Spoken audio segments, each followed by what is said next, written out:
అమ్మ ఈ సంక్రాంతి టైంలో గోదాదేవి కళ్యాణం అనేది జరుపుకుంటూ ఉంటారు చాలా ప్రాంతాల్లో. ఏమిటి దానికి ఉన్నటువంటి ప్రాధాన్యత ఏమిటి? మీరు ప్రత్యేకంగా అసలు ఒక రకంగా ఫేమస్ అని చెప్పొచ్చు ఆమెని. మీరెక్కడైనా చూస్తే ముందు గోమాతతోనే స్టార్ట్ అవుతూ ఉంటుంది ఏదైనా. తను ఎక్కడైనా స్క్రీన్ కానీ, మీరు పోస్టర్స్ కానీ ఎక్కడైనా మీరు చూస్తే అమ్మది పైన సేవ్ కవ్ సేవ్ కవ్ అనే ఉంటుంది. కారణం ఏంటి చెప్తూ, అలాగే అసలు ఎలా జరుపుకోవాలి దీన్ని? ఎవరు జరుపుకోవాలి? ఎలా జరుపుకోవాలి చెప్పండి? విష్ణువుని పొందాలి అనుకునే వారు ఎవరైనా జరుపుకోవచ్చు. హ్మ్. ఒకానొక సమయంలో వైష్ణవులే చేసుకోవాలి, లేకపోతే వేరే వాళ్ళు చేసుకోకూడదు అని ఒక ఆచారంగా నడిపిస్తూ ఉన్న సమయంలో భగవత్ రామానుజుల వారు ఒక విధానాన్ని తీసుకొచ్చారు. ముక్తి లేకపోతే భగవతత్వం అనేది ఒక కులానికో, ఒక వ్యక్తికో, ఒక స్త్రీకో, ఒక పురుషుడికో, ఒక చిన్న పిల్లాడికో, ఒక ముసలివాడికో, ఒక వేదవేత్తకో సంబంధించింది కాదు. భగవంతుణ్ణి పొందాలి అనే ఆలోచన వచ్చిన రోజే మీకు మంచి రోజు మొదలైంది. రైట్. ఆ రోజు నుంచి మీ జీవితంలో మంచి రోజు అంటే నాకు జాబ్ వస్తే మంచి రోజు, లక్కీ డ్రా వస్తే మంచి రోజు, అది ఏదో ఒక రోజు ఖర్చు అయిపోతుంది. ఆ తర్వాత ఏంటి? ఒక రోజు రిటైర్ అయిపోతాం. ఆ తర్వాత ఏంటి? అయితే నీకు భగవంతుడిని పొందాలనే ఆలోచన మా ఇంట్లో ఎవరికి లేదండి, అసలు భగవంతుడిని పొందాలనే ఆలోచన లేదు, మేము అదంతా ట్రాష్ అంటాము అని కొంతమంది చెప్తూ ఉంటారు వచ్చినప్పుడు. నేను అంటాను, అప్పుడు మీ మీద మీరు పెట్టిగా ఫీల్ అవ్వాలి. ఎందుకు అనంటే మనకి ఇంత జన్మనిచ్చిన తర్వాత, ఇంత భగవంతుడిచ్చిన పంచభూతాల్ని వినియోగం చేసుకుంటున్న తర్వాత కూడా మనకి భగవంతుడిని ఎవరైతే మనకిచ్చారో వాళ్ళకి థ్యాంక్స్ చెప్పే ఆలోచన మనకి రాలేదు. అంటే మనం ఎంత కృతజ్ఞులుగా మారిపోతున్నాం. సో రేపు పొద్దున మనకి చేసిన వాళ్ళని కూడా మనం కూడా అలాగే ఉంటాం. మన చుట్టూ ఉన్న వాళ్ళు కూడా ఇది చేస్తాం.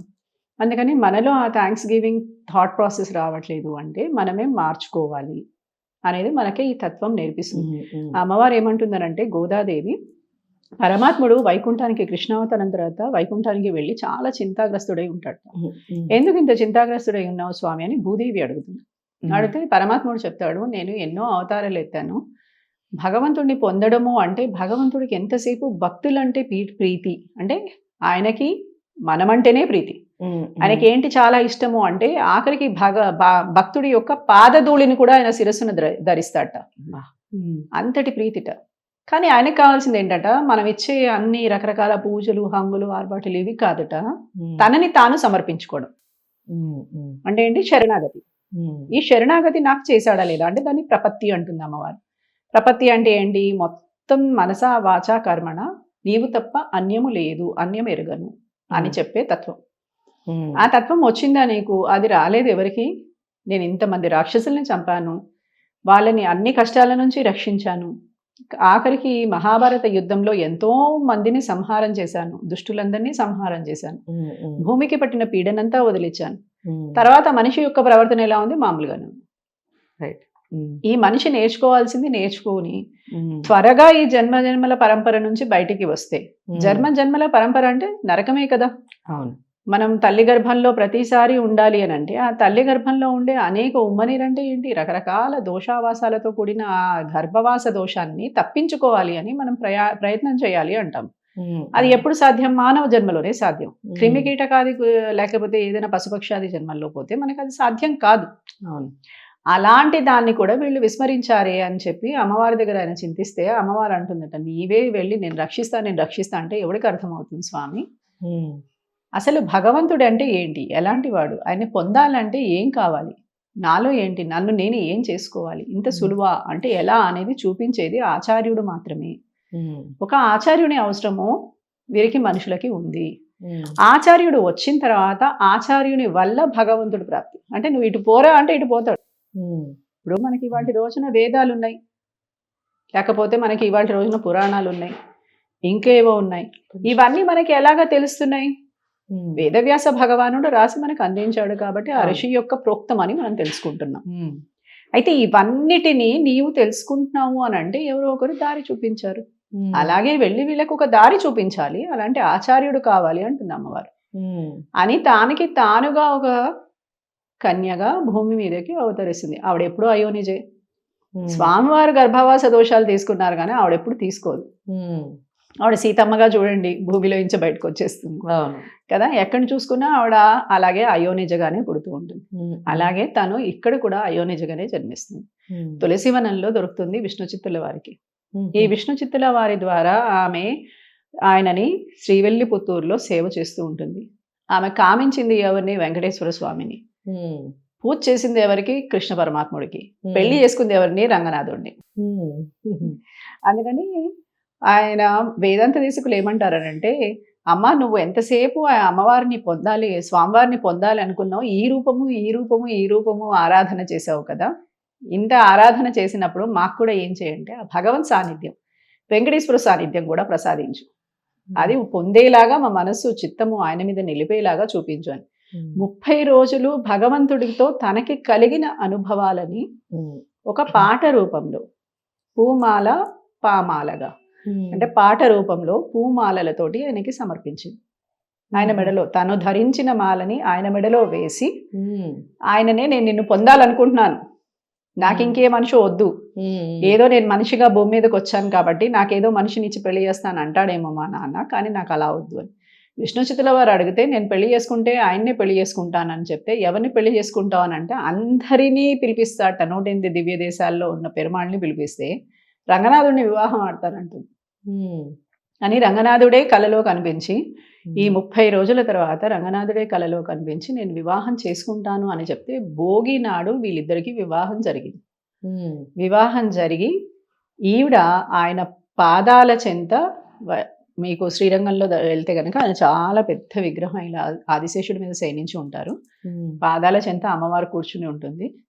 ఆయనకి వివాహం అయిన తర్వాత ఆయనలో అలా ఐక్యమైపోయింది. ఆమె ఒక్కతే వెళ్ళిందా? 5 లక్షల మంది భక్తులని తీసుకుని వెళ్ళింది. దీంట్లో తనొక్కతే పాడేసేసి తనొక్కతే భగవంతుడిని పొందాలి కాదు. ఈ రండి, మీరు నిద్రపోతున్నారేంటి? ఏ మగత నిద్రలో ఉన్నారు?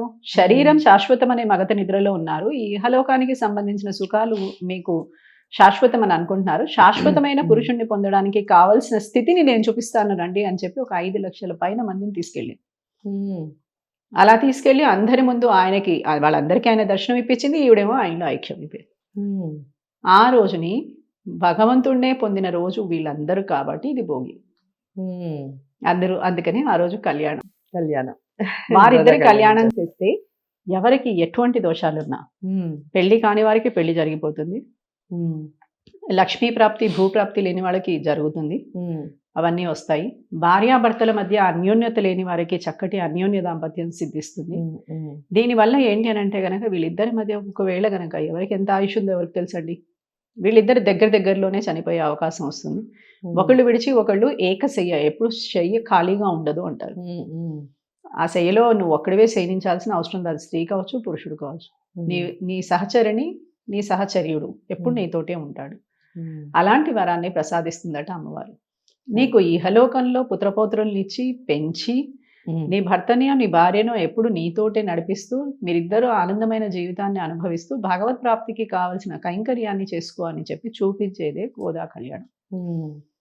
సో గోదా కళ్యాణం గురించి చాలా చక్కగా వివరించారమ్మా. ఈ భోగినాడు మీరు చేస్తున్నారా గోదా కళ్యాణం? అవునండి, చేస్తున్నాను. 12వ తారీఖు జయా గార్డెన్స్ లో, సోమాజిగూడలో ఉంది. జయా గార్డెన్స్ లో పొద్దున 9:30కి 1 గంటకి అయిపోతుంది. ఓకే, చాలా పెద్ద ఎత్తున చేస్తున్నాను. అందరూ రావచ్చా దీనికి? అందరూ రావచ్చు, ఎవరైనా వచ్చి వీక్షించవచ్చు. ఎందుకంటే భగవంతుడి దగ్గరికి ఇప్పుడు భగవత్ రామాంచుల వారే చెప్పారు, కులమతాలు లేవు, వ్యక్తి తారతమ్యాలు లేవు, డబ్బున్నవాడు డబ్బు లేనివాడు తారతమ్యాలు. దీంట్లో ఏదైనా ప్రత్యేకంగా పూజలు చేయించుకోవాలి అనుకున్న వారు కానీ, కళ్యాణానికి అక్కడ వాళ్ళు ఏదైనా పార్టిసిపేట్ చేయాలనుకుంటే వాళ్ళ ఇష్టం, ఎక్కడైనా ఏదైనా వాళ్ళు వచ్చి వాళ్ళ ఇష్టంగా వాళ్ళు ఏదైనా సమర్పించుకోవచ్చు. కొంతమంది భగవంతుడికి మాలలు తెస్తారు, కొంతమంది బట్టలు తెస్తారు, కొంతమంది బియ్యం పోస్తారు. వాళ్ళ ప్రాంతీయ ఆచారాలను బట్టి వాళ్ళు ఏదో ఒకటి చేస్తూ ఉంటారు. కొంతమంది పుస్తల మెట్టలు తెస్తారు. అలా వాళ్ళకి ఆ టైంకి ఏది చేయాలనిపిస్తే అది చేయొచ్చు. ఓకే, సో గోదా కళ్యాణం ఏ విధంగా జరిగింది, దాని వెనకాల ఉన్నటువంటి చరిత్ర ఏమిటి, మనం ఎందుకు జరుపుకోవాలి అసలు, ఈ విషయాలన్నీ వీడియో ద్వారా తెలుసుకున్నాం. ఈ 12వ తారీఖున సోమాజిగూడలో చేస్తున్నారు. మీరు ఎవరైనా ఉంటే ఈ వీడియో చూసిన తర్వాత 12 తారీఖు ఖచ్చితంగా అక్కడికి విచ్చేయచ్చు. ఎటువంటి రుసుము లేదు, అందరూ ప్రతి ఒక్కళ్ళు ఆహ్వానితులే అన్నట్టుగా చెప్తున్నారు. ఒకసారి వీక్షించి చూడండి, ఎంత ఆనందాన్ని మీరు కూడా సొంతం చేసుకుంటారు. లేదు దివ్యరమణ చక్రవర్తులు గారిని మేము ప్రత్యేకంగా కలవాలి, తనతో మాట్లాడాలి అనుకున్నవారు అపాయింట్మెంట్ కోసం స్క్రీన్ మీద కనపడే నెంబర్కి కాల్ చేయొచ్చు.